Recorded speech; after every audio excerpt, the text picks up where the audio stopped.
चलिए फिर शुरू करते हैं आज का लेक्चर। आज हमें पढ़ना है बैलेंस केमिकल इक्वेशंस के बारे में। इससे पहला जो लेक्चर था उसमें अपने स्केलेटल केमिकल इक्वेशन के बारे में पढ़ा था। स्केलेटल केमिकल इक्वेशन ऐसी होती है जिसमें केवल इक्वेशन का एक स्केलेटल तैयार कर दिया जाता है, मतलब उसका एक ढांचा बना दिया जाता है। वो ना तो बैलेंस होती, ना ही उसमें किसी एलिमेंट की स्टेट वगैरह का पता रहता है। ठीक है, तो आज हमें बैलेंस केमिकल इक्वेशंस के बारे में पढ़ना है। जिन्होंने इससे पिछला लेक्चर नहीं देखा है पहले वो उसको ज़रूर देख लीजिएगा, लिंक जो है डिस्क्रिप्शन में मिल जाएगा। तो ये हमारी एनसीईआरटी की जो बुक है इंग्लिश वाली, उसका पेज नंबर 3 है। हिंदी वालों के लिए पेज अलग हो सकता है। तो बैलेंस केमिकल इक्वेशन क्या होती है उसकी डेफिनेशन मैंने यहाँ पे लिखी हुई है। A balance chemical equation is that which have equal number of each type of atom on both side of the arrow. Arrow होता है ना, जैसे हमने इस तरह की इक्वेशन पढ़ी थी Mg + O2 गिव्स MgO। तो ये तो स्केलेटल थी, बैलेंस तो थी नहीं। इसको बैलेंस करने के लिए हमने 2 यहाँ पे लगा दिया था और एक 2 यहाँ पे लगा दिया था, अब वो बैलेंस हो गई थी। तो बैलेंस केमिकल इक्वेशन क्या होती है, जिसमें एरो के दोनों साइड में जो एटम्स होते हैं वो इक्वल होने चाहिए। जैसे कि Mg के यहाँ पर 2 एटम है, इधर भी Mg के 2 एटम है। ऑक्सीजन के यहाँ पर 2 एटम है और इधर भी ऑक्सीजन के कितने एटम है, 2 एटम है। तो बैलेंस केमिकल इक्वेशन उसको कहेंगे जिसमें एरो के दोनों तरफ के जो एटम्स हैं वो क्या होने चाहिए, इक्वल होने चाहिए। एक बार डेफिनेशन फिर से पढ़ते हैं। A balance chemical equation is that which have equal number of each type of atom on both side of the arrow. Arrow के दोनों तरफ इक्वल नंबर ऑफ एटम होने ज़रूरी है। ठीक है, अब हमारी जो एक्सरसाइज है चैप्टर के एंड में जो एक्सरसाइज दे रखी है उसका सवाल नंबर 4 है। उसमें हमसे यही सवाल पूछा गया है कि what is a balance chemical equation. Balance chemical equation क्या होती है, तो हम उसके आंसर में ये लिखेंगे ऐसी इक्वेशन जिसमें एरो के दोनों तरफ इक्वल नंबर ऑफ एटम होते हैं। ठीक है, लेकिन उस सवाल में एक और चीज़ पूछी गई है कि why should chemical equation be balanced.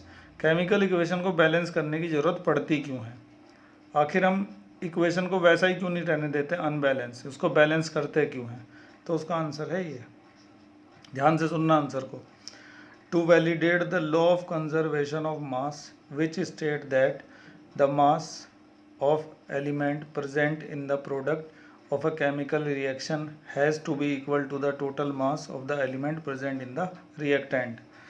तो हम केमिकल इक्वेशन को इसलिए बैलेंस करते हैं ताकि हम लॉ ऑफ कंजर्वेशन ऑफ मास जो है उसे क्या कर सकें, वैलिडेट कर सकें।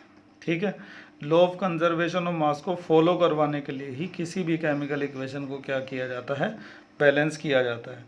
क्योंकि लॉ ऑफ कंजर्वेशन ऑफ मास हमें क्या कहता है कि जो रिएक्टेंट का मास है और जो प्रोडक्ट का मास है दोनों क्या रहने चाहिए, इक्वल रहने चाहिए। ये जो लॉ ऑफ कंजर्वेशन ऑफ मास है ये हमने पढ़ा था क्लास 9th में। ठीक है, तो क्लास 9th में लॉ ऑफ कंजर्वेशन ऑफ मास में यही बताया गया था कि किसी भी रिएक्शन से पहले का मास और उसके बाद का मास क्या रहता है, कंजर्व रहता है।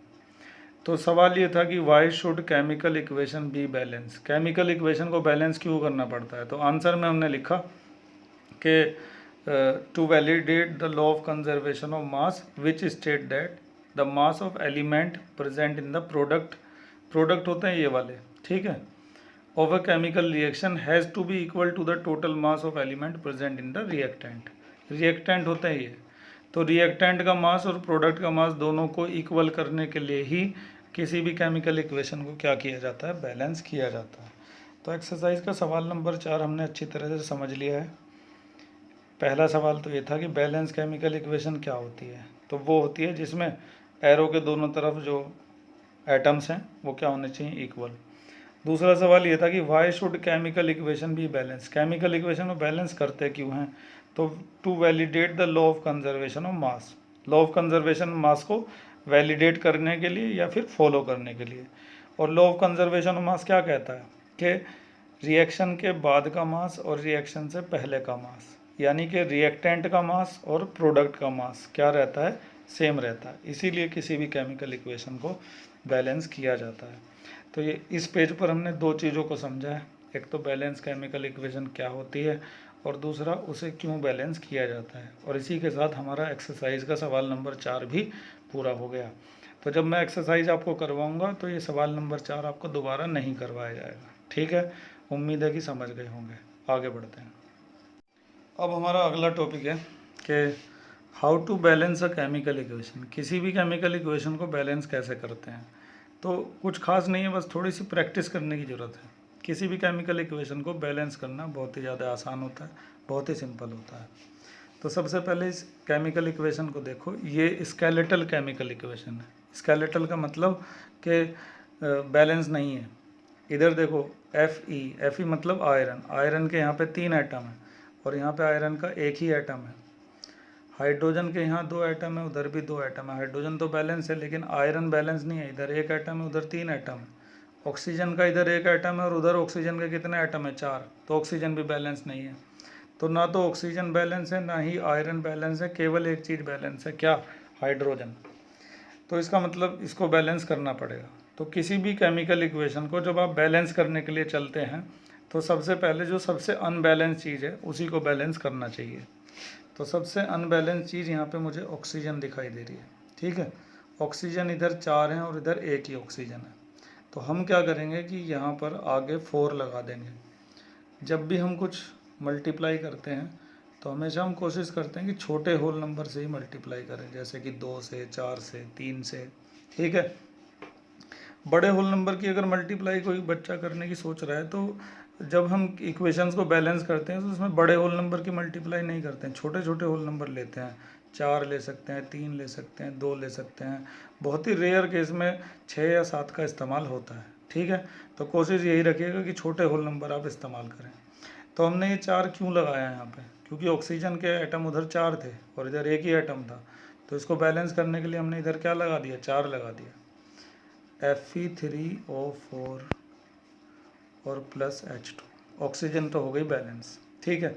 अब अनबैलेंस क्या है, आयरन। इधर 3 आयरन है, इधर 1 आयरन है। तो इस आयरन के आगे भी हम क्या लगा देंगे, 3 लगा देंगे, ठीक है। अब आयरन भी क्या हो चुका है, बैलेंस हो चुका है। आयरन भी बैलेंस हो चुका है, ठीक है। लेकिन एक चीज़ का ध्यान रखना कि बैलेंस करते समय जो भी नंबर लगाओगे यहाँ पे आगे ही लगाना, इधर की साइड। कोई बच्चा ये ना सोचे कि मैं 3 यहाँ भी तो लगा देता नीचे, जैसे ये 2 लगा हुआ है तो नीचे नहीं लगता, हमेशा आगे ही लगता है, इस बात का ध्यान रखना, ठीक है। तो आयरन भी बैलेंस हो गया और ऑक्सीजन भी बैलेंस हो गया। इधर 4 ऑक्सीजन, यहाँ भी 4 ऑक्सीजन। लेकिन एक चीज़ नोटिस करो, हाइड्रोजन का बैलेंस बिगड़ चुका है। हाइड्रोजन देखो इधर 2 हैं और इधर कितनी हाइड्रोजन है, 2 4 जा 8, इधर 8 हाइड्रोजन है। तो हाइड्रोजन का बैलेंस यहाँ पे क्या हो चुका है, बिगड़ चुका है। तो अब हमें हाइड्रोजन को भी बैलेंस करना पड़ेगा। तो इधर 8 हाइड्रोजन है, उधर 2 ही हाइड्रोजन है, तो हम इसके आगे यहाँ पे 4 लगा देंगे। 3Fe plus 4H2O gives Fe3O4 और प्लस यहाँ पे लगा दिया 4 4H2। तो इस तरह से हाइड्रोजन भी क्या हो चुकी है, बैलेंस हो चुकी है। अब एक बार चेक कर लेते हैं कि सारे के सारे बैलेंस हैं या फिर नहीं है। आयरन यहाँ पे 3, उधर भी 3, हाइड्रोजन इधर 8 है, 4 2 जा 8, उधर भी 8 है। ऑक्सीजन इधर 4 है, इधर भी ऑक्सीजन कितनी है, 4। तो इस तरीके से ये जो हमारी केमिकल इक्वेशन है 3 स्टेप में क्या हो चुकी है, बैलेंस हो चुकी है। तो एग्ज़ाम में आपके पास सवाल ज़रूर आएगा कि एक इक्वेशन दी जाएगी, उसको बैलेंस करने के लिए कहा जाएगा। तो कोशिश यही रखिएगा कि जो सबसे अनबैलेंस चीज़ है वहाँ से शुरुआत करें, ठीक है। और इसकी आपको ज़बरदस्त प्रैक्टिस करनी पड़ेगी। इसके लिए अभी मैं इसी लेक्चर में कुछ सवाल करवाऊँगा और बाद में जब एक्सरसाइज करेंगे हम उसमें भी बहुत सारे सवाल इस टाइप के होंगे, तो तब इसकी प्रैक्टिस अच्छी तरह से हो जाएगी। फिलहाल हम बढ़ते हैं आगे। अब इसको पढ़ो क्या लिखा हुआ है, writing the symbols and physical state. किसी भी केमिकल इक्वेशन में क्या है कि पता नहीं चलता कि अभी अभी जैसे हमने ये इक्वेशन बैलेंस की थी, इसको देखो ज़रा, इसमें ये पता नहीं चल रहा कि कौन सॉलिड है, कौन लिक्विड है और कौन गैस है, इसका पता ही नहीं चल रहा है। तो इसका पता लगाने के लिए हम क्या करते हैं कि जो भी केमिकल इक्वेशन होती है उसमें स्टेट्स के सिंबल भी लिखे जाते हैं। गैस के लिए G लिखा जाएगा, लिक्विड के लिए L लिखा जाएगा, एक्वस के लिए AQ लिखा जाएगा और सॉलिड के लिए S लिखा जाएगा। ये 4 सिंबल्स याद रखना। अब इसमें हम यहाँ पे सिंबल लिखने जा रहे हैं। फिलहाल आयरन तो तुम जानते होंगे अच्छी तरह से, आयरन क्या होता है, सॉलिड होता है, ठीक है। वाटर की 3 फॉर्म होती हैं, लिक्विड भी होता है, गैस भी होता है और सॉलिड भी होता है। फिलहाल इस रिएक्शन में हम स्टीम का इस्तेमाल करते हैं, इसलिए यहाँ पर आएगा G फॉर गैस। स्टीम जो होती है वो गैस के जैसी होती है। Fe2O3 फेरिक ऑक्साइड ये सॉलिड होता है, तो इसके लिए क्या लगेगा, S लगेगा। और H2 क्या है, हाइड्रोजन गैस है, तो गैस के लिए क्या लगेगा, G लगेगा। गैस के लिए हम G भी लगाते हैं और इस तरह का एरो भी बनाते हैं, तो दोनों में से एक चीज़ आप इस्तेमाल कर सकते हैं गैस के लिए, ठीक है। तो इस तरह से किसी भी केमिकल इक्वेशन में आपको सिंबल्स भी लिखने पड़ेंगे। नीचे मैंने और भी रिएक्शन लिखी हुई है, जैसे ये देखो, ये कौन सी गैस है, कार्बन मोनोऑक्साइड। ये कार्बन डाइऑक्साइड नहीं है, कोई सोच ले कभी, कार्बन डाइऑक्साइड तो ये होती है CO2। ये है कार्बन मोनोऑक्साइड गैस, तो गैस लिखा हुआ है। H2O स्टीम की फॉर्म में होगा इसलिए गैस लिखा हुआ है। CH3OH ये लिक्विड है। तो इस तरह से हमें एक वो भी लिखने पड़ते हैं कई बार, जो सिंबल्स होते हैं फिजिकल स्टेट्स के, वो लिखने पड़ते हैं कई बार केमिकल इक्वेशन में। उससे पता चलता है कौन सॉलिड है, कौन लिक्विड है और कौन गैस है। इसके अलावा कभी कभी हमें एरो के ऊपर ऐसी चीज़ें भी लिखनी पड़ती हैं। 340 ATM। अब ATM का मतलब ये मत समझ लेना कि पैसे निकालने वाला ATM। यहाँ पर ATM का मतलब है एटमॉस्फेरिक प्रेशर। आप सभी अच्छी तरह से जानते होंगे कि हमारे ऊपर एटमॉस्फेयर का बहुत ज़्यादा प्रेशर है, हमारे ऊपर बहुत ऊपर तक हवा ही हवा है।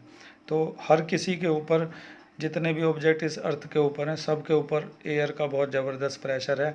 तो जब भी कोई केमिकल रिएक्शन होती है तो वो एक एटमॉस्फेरिक प्रेशर के अंदर होती है। जो केमिकल इक्वेशन प्लेन्स में होती हैं उन पे ज़्यादा एटमॉस्फेरिक प्रेशर होता है, और जो पहाड़ों में होती हैं उन पे कम एटमॉस्फेरिक प्रेशर होता है, क्योंकि जैसे जैसे हम ज़मीन से ऊपर जाते जाते हैं वैसे वैसे एटमॉस्फेरिक प्रेशर कम होता चला जाता है। इसीलिए किसी भी केमिकल रिएक्शन में हमें एटमॉस्फेरिक प्रेशर भी कई बार लिखना पड़ता है। इसके अलावा किसी किसी केमिकल रिएक्शन में हमें ये भी लिखना पड़ता है कि वो सनलाइट की प्रेजेंस में हो रही है या अंधेरे में हो रही है, क्लोरोफिल है वहाँ पे या नहीं है, ये सब भी कभी कभी लिखना पड़ता है, ठीक है। तो किसी भी केमिकल रिएक्शन को बैलेंस करने के अलावा उसमें कई बार हमें स्टेट्स और सिंबल भी लिखने पड़ते हैं, और कई बार ये सारी चीज़ें भी हमें लिखनी पड़ती हैं। लेकिन ये सब हम तभी लिखेंगे जब हमें सवाल में कहा जाएगा कि स्टेट्स भी लिखो, सिंबल भी लिखो, और कितने एटमॉस्फेरिक प्रेशर पे हो रहा है वो भी लिखो, तभी हम इन सारी चीज़ों को लिखेंगे, ठीक है। नहीं तो फिर नहीं लिखेंगे, खाली बैलेंस करके छोड़ देंगे। उम्मीद है कि ये वाला टॉपिक भी समझ में आ गया होगा। अगर समझ में आता है तो लाइक ज़रूर किया करें। आप में से कई बच्चे कमेंट्स भी करते हैं बहुत अच्छे अच्छे, तो करते रहिए, उससे मुझे एनकरेजमेंट मिलता है। चलिए बढ़ते हैं आगे। चलिए खैर, अब हमारी बुक का जो पेज नंबर 6 है NCERT का, उसकी जो एक्सरसाइज है उसको देख लेते हैं। कुछ क्वेश्चंस उस पर दे रखे हैं। पहला सवाल है कि why should a magnesium ribbon be cleaned before burning in air. Magnesium ribbon को एयर में बर्न करने से पहले क्लीन क्यों करते हैं।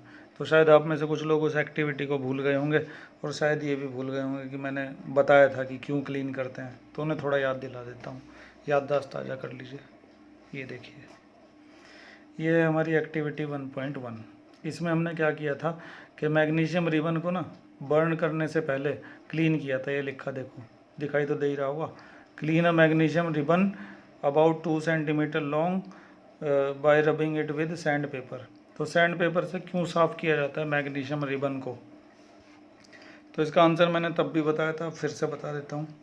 Magnesium ribbon react with oxygen present in air to form the layer of magnesium oxide. Magnesium ribbon क्या करता है, अपने ऊपर एक लेयर बना देता है, किसकी, मैग्नीशियम ऑक्साइड की। और किससे रिएक्शन करके बनाता है, ऑक्सीजन से।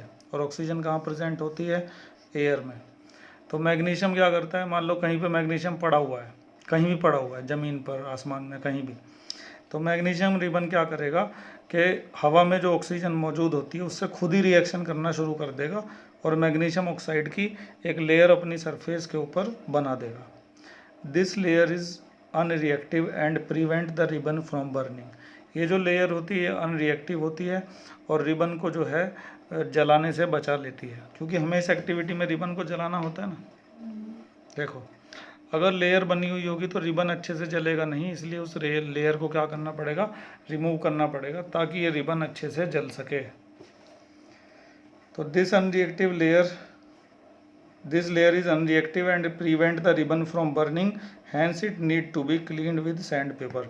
ताकि रिबन अच्छे से जल सके इसीलिए उसको सैंड पेपर से क्या करना पड़ता है, साफ करना पड़ता है, ठीक है। तो समझ गए होंगे ना मैग्नीशियम रिबन को साफ क्यों करते हैं सैंड पेपर से। अब याद रखना, अब मत भूल जाना। चलो आगे बढ़ते हैं, क्वेश्चन नंबर 2 पर आ जाओ। Right the balance chemical equation for the following reaction. इसके लिए बैलेंस केमिकल इक्वेशन लिखनी है। अभी तो ये वर्ड्स की फॉर्म में लिखी है। पहले तो सबके सिंबल लिखो। हाइड्रोजन का सिंबल क्या होता है? H2, 9th में याद किया था। अगर 9th में याद नहीं करा तो कोई बात नहीं, अब याद कर लो। क्लोरीन का सिंबल क्या होता है? Cl2। हाइड्रोजन भी एक गैस होती है, उसको H2 लिखेंगे। क्लोरीन भी एक गैस होती है, उसको Cl2 लिखेंगे। ऐसे ही नाइट्रोजन भी एक गैस होती है, उसे N2 लिखेंगे। ऑक्सीजन भी एक गैस होती है, उसे O2 लिखेंगे। ठीक है। हाइड्रोजन क्लोराइड बना तो हाइड्रोजन क्लोराइड का फार्मूला होता है HCl।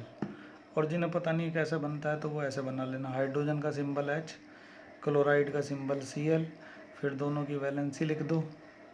हाइड्रोजन की 1, क्लोरीन की भी 1, फिर कट गई, बराबर वैलेंसी थी ना, कट गई तो क्या बन गया? HCl। ठीक है। तो ऐसे हमारी रिएक्शन तो तैयार हो गई है। अब हमें इस रिएक्शन को क्या करना है? बैलेंस करना है। ये लिखा है ना बैलेंस, तो करो बैलेंस। इधर 2 हाइड्रोजन है, 2 क्लोरीन है, उधर 1 हाइड्रोजन है, 1 क्लोरीन है, तो बस सिंपल सा 2 यहाँ पे लगा दो, कहानी ख़त्म हो गई। तो इस तरह से हमारी ये जो केमिकल इक्वेशन है ये बैलेंस हो चुकी है। 2 सवालों के जवाब हम दे चुके हैं। ये जो क्वेश्चन 2 है ये इसका पार्ट फर्स्ट था। अभी और पार्ट बचे हुए हैं, उन्हें भी देख लेते हैं अगले पेज पर।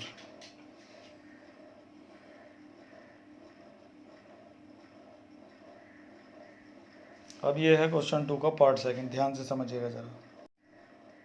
तो इसमें जो चीज़ें हैं ना, सबसे पहले इन सब के फार्मूले बना लेते हैं। ठीक है। बेरियम क्लोराइड का फार्मूला बनाना है, तो बेरियम का लिख दिया Ba और क्लोराइड का क्या लिख दिया? Cl। Ba की वैलेंसी 2 बेरियम की और क्लोरीन की वैलेंसी 1। जब एक्सचेंज कर देंगे तो 1 इस पे लगेगा, कोई फ़र्क नहीं पड़ेगा, लेकिन 2 उस पे लग जाएगा, तो BaCl2 बन जाएगा। इसका फार्मूला आ चुका है, तो यहाँ पे लिख दो BaCl2 प्लस। अब बारी आती है एल्युमिनियम सल्फेट की। एल्युमिनियम का Al, सल्फेट का SO4। ये जो मैं तुम्हें सिखा रहा हूँ ना, ये 10वीं में नहीं सिखाया जाता, ये तो मैं तुम्हें वैसे ही सिखा रहा हूँ। ये 9th क्लास की चीज़ है। 9th में ये सारे फार्मूले लिखने सिखाए जाते हैं। चैप्टर नंबर याद नहीं आ रहा मुझे, 2 में या 3 में सिखाते हैं। ठीक है। तो एल्युमिनियम और सल्फेट के सिंबल लिखने के बाद अब इनकी वैलेंसी, एल्युमिनियम की वैलेंसी होती है 3 और सल्फेट की वैलेंसी होती है 2। ठीक है। और 9th वाला भूल गए तो अब याद रख लो, एल्युमिनियम की 3, सल्फेट की 2, एक्सचेंज 2 यहाँ पे लगेगा, 3 वहाँ पे लगेगा, तो ये बन जाएगा Al2SO4 का होल थ्राइस। अब एक चीज़ ध्यान दो, हमने इस पर ब्रैकेट नहीं लगाया क्योंकि ये तो पूरा एक ही है ना एल्युमिनियम, उस पर हमने ब्रैकेट लगाया क्योंकि सल्फेट में सल्फ़र अलग है, ऑक्सीजन अलग है, इसलिए उस पर ब्रैकेट लगा के ऐसे करेंगे। तो Al2SO4 का होल थ्राइस बन गया एल्युमिनियम सल्फेट का फार्मूला, Al2SO4 का होल थ्राइस। ठीक है। अब आगे बढ़ो, बेरियम सल्फेट, बेरियम का Ba और सल्फेट का SO4। अब देखो, बेरियम की वैलेंसी 2 और सल्फेट की वैलेंसी भी 2, कैंसिल हो गई, तो क्या आ जाएगा? BaSO4।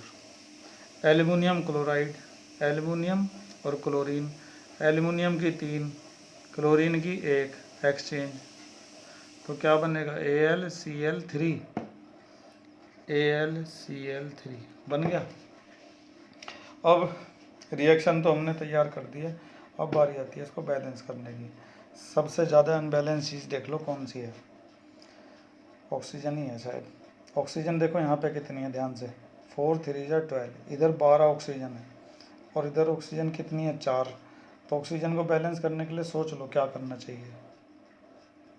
तो आप में से काफ़ी लोगों ने सोच भी लिया होगा कि इधर 12 ऑक्सीजन है, इधर 4 ही ऑक्सीजन है, तो 3 लगा दो यहाँ पे। ठीक है।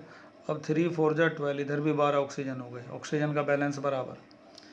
बेरियम इधर 3 है और इधर 1 ही बेरियम है, तो इसके आगे 3 लगा दो। ठीक है।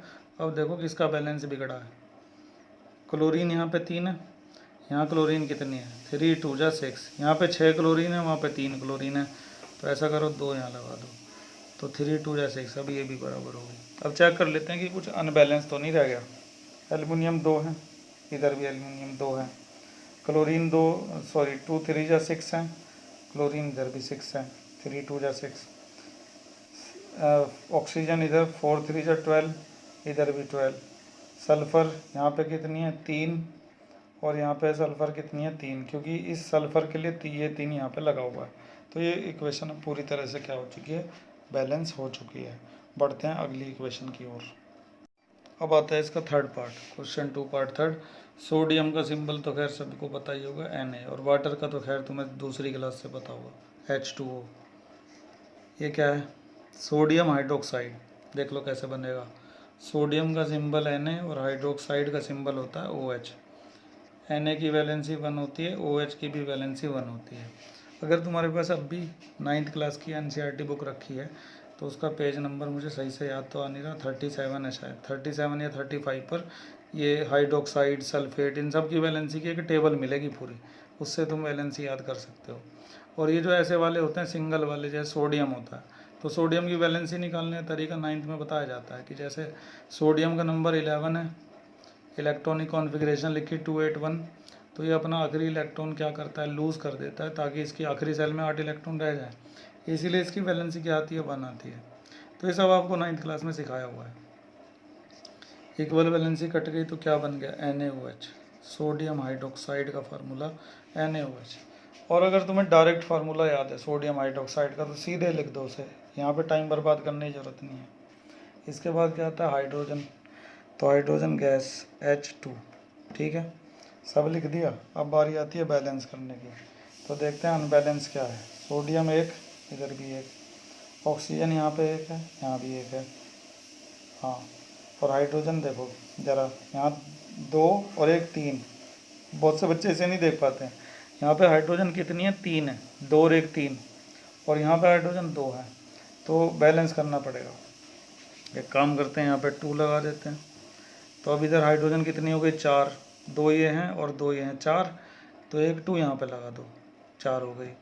लेकिन ऑक्सीजन 2 थी, इधर भी 2 है, अब हो गया बराबर। ये चेक कर लो एक बार अच्छी तरह से। तो तुमने चेक करा होगा तो एक गड़बड़ पता चल गई होगी, सोडियम यहाँ पे 2 हैं इधर, अब ये बराबर हो चुकी है पूरी तरह से। तो इस तरह से हमारा जो क्वेश्चन नंबर 2 है वो कंप्लीट हो चुका है। आगे बढ़ते हैं, चलिए खैर अब हमारे सामने आ गया तीसरा सवाल। Right a balance chemical equation. Balance chemical equation लिखो, जो हमने पिछले में भी लिखी थी, लेकिन with state symbol for the following reactions.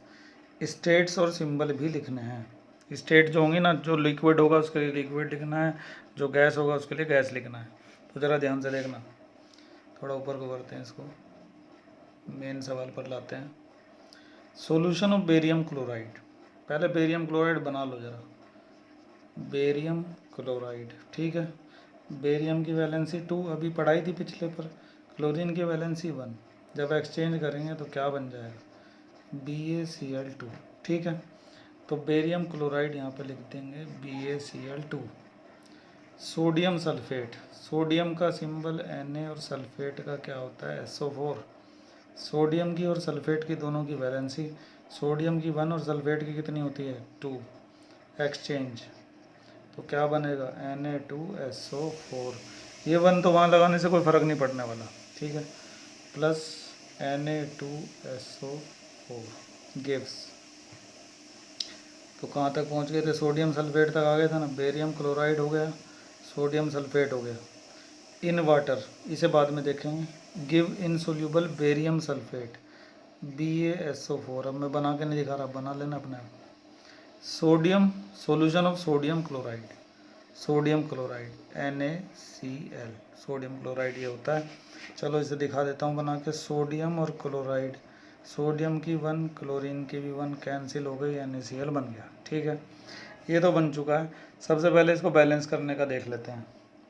Barium sorry सबसे ज़्यादा अनबैलेंस देखते हैं क्या है। ऑक्सीजन इधर 4 है, इधर भी 4 है। सोडियम यहाँ पे 2 हैं, इधर 1 ही सोडियम है, तो ऐसा करता हूँ यहाँ पे 2 लगा देता हूँ इधर की साइड, ठीक है। अच्छा, क्लोरीन यहाँ 2 हैं, वहाँ भी 2 हैं। सोडियम बैलेंस हो चुका है, क्लोरीन भी बैलेंस हो चुका है। बेरियम यहाँ पे 1 है, इधर भी 1 है, तो बेरियम भी बैलेंस है। ऑक्सीजन इधर 4 हैं, इधर भी 4 हैं। सल्फ़र इधर 1 है, इधर भी 1 है। सल्फ़र पूरी तरह से रिएक्शन हो चुकी है बैलेंस, ठीक है। तो बैलेंस करने के लिए ज़्यादा मेहनत नहीं करनी पड़ी, बस यहाँ पर 2 लगाना पड़ा। और हमें क्या करना था, और हमें क्या करना था, सिंबल से लिखने थे। अब सिंबल देखो कैसे लिखेंगे। ये जो बेरियम क्लोराइड है इसके बारे में क्या कहा था, solution of barium chloride and sodium sulphate in water. अब किसी भी चीज़ का वाटर में जब सोल्यूशन होता है तो उसके लिए लिक्विड लिखने के बजाय क्या लिखा जाता है, एक्वस। किसी भी चीज़ का पानी में सोल्यूशन बनाएंगे तो उसके लिए क्या लिखेंगे, एक्वस लिखेंगे। हिंदी में इसे जलीय लिखते हैं, जलीय विलयन। कोई नहीं, तुम तो इंग्लिश में पढ़ रहे हो, कोई बच्चा अगर हिंदी में पढ़ रहा होगा तो उसके लिए मैंने बोल दिया, हिंदी में इसको जलीय बोलते हैं, जलीय। अब जलीय लिखते एक्वस ही हैं लेकिन बोलते जलीय हैं हिंदी में, ऐसे करके, ठीक है। चलो छोड़ो। Na2SO4 सोडियम सल्फेट भी क्या था, सॉल्यूशन था किसके अंदर, वाटर के अंदर, तो इसके लिए भी क्या लिखा जाएगा, aqueous. Barium sulphate, insoluble barium sulphate. Insoluble वो होता है जो घुलता नहीं है, और घुलता कौन नहीं होता, जो सॉलिड होता है, तो इसके लिए क्या लगेगा, S लगेगा। Insoluble barium sulphate and solution of sodium chloride. Solution of sodium chloride आ गया तो इसके ब्रैकेट में भी हम क्या लगा देंगे, एक्वस। तो जहाँ सोल्यूशन आएगा उसके ब्रैकेट में आपको एक्वस लिखना पड़ेगा, ठीक है। तो इस तरह से हमने स्टेट्स भी लिख दी, रिएक्शन बैलेंस भी कर दी। इसका एक और पार्ट है अगले पेज पर, उसे भी देख लेते हैं। ये आ गया इसका एक और पार्ट, इसे भी निपटा देते हैं जल्दी से। वैसे तो तुम्हें खुद ही मेहनत करनी चाहिए, खुद ही पहले करके देखा करो, उसके बाद मेरी वीडियो देखा करो, ठीक है। सोडियम हाइड्रोक्साइड सॉल्यूशन तो पहले बना के दिखाया जा चुका है। सोडियम हाइड्रोक्साइड क्या होता है, NaOH। इन वाटर तो लिख दो एक्वस, या बाद में लिखेंगे बैलेंस करते समय। React with hydrochloric acid, hydrochloric acid का फार्मूला क्या होता है, HCl, ठीक है।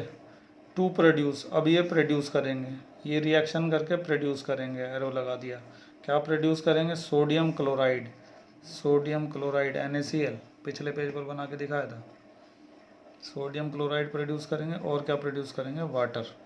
वाटर का क्या होता है, H2, ठीक है। ये बड़े सब सिंपल से थे। अब इन्हें बैलेंस करो। हाइड्रोजन यहाँ पे 2 हैं, यहाँ एक ही है तो ये लगा दिया 2। क्लोरीन इधर 2 हैं, इधर एक ही है तो लो 1 2 यहाँ पे भी लगा देते हैं, ठीक है। सोडियम यहाँ 2 हैं, वहाँ एक ही है, 1 2 यहाँ भी लगा देते हैं, ठीक है। अब चेक कर लेते हैं सब बराबर हुआ कि नहीं हुआ। सोडियम यहाँ पे 2 हैं, यहाँ भी 2 हैं। क्लोरीन यहाँ पे 2 हैं, इधर भी 2 ही क्लोरीन है। ऑक्सीजन यहाँ पे 2 हैं, और यहाँ पे कितनी ऑक्सीजन है, यहाँ तो एक ही ऑक्सीजन है, तो 1 2 यहाँ भी लगा दो, ठीक है। ऑक्सीजन भी बराबर हो गई। हाइड्रोजन देखो कितनी है, 2 2 जा 4, और इधर हाइड्रोजन 2 एरी और 2 एरी, 4 हाइड्रोजन। अब ये रिएक्शन पूरी तरह से बैलेंस है। अब हम इनकी स्टेट्स लिखते हैं, ठीक है। Sodium hydroxide solution in water आ गया ना, तो क्या लिखोगे इसके लिए, एक्वस। हाइड्रोक्लोरिक एसिड के लिए क्या लिखो, react with hydrochloric acid solution in water, तो इसके लिए भी क्या आ जाएगा, एक्वस। जो भी सॉल्यूशन इन वाटर होगा उसके लिए एक्वस आएगा। To produce sodium chloride solution, फिर सॉल्यूशन आ गया तो लो फिर से एक्वस, ठीक है। और वाटर के लिए कोई सॉल्यूशन इन्होंने लिखा हुआ नहीं है, तो वाटर के लिए क्या आएगा, लिक्विड आएगा। तो इस तरह से स्टेट्स को लिखा जाता है। तो उम्मीद है कि आज जो पढ़ाया गया है वो सारा आपकी समझ में आ गया होगा अच्छी तरह से। अगर पूरे फोकस से देखेंगे, भले ही वीडियो पूरी एक साथ ना देखकर 15 मिनट की सुबह देख लो, 15 मिनट की शाम देख लो, जैसे दवाई लेते हैं कि थोड़ी सी सुबह थोड़ी सी शाम, ऐसे कर सकते हो बिल्कुल। लेकिन देखा करो पूरी, एक भी हिस्सा छोड़ा मत करा करो, तभी तुम्हें समझ में आएगा अच्छी तरह से, ठीक है। तो आज के लेक्चर में बस इतना ही, मिलते हैं फिर अगले लेक्चर में। Thank you.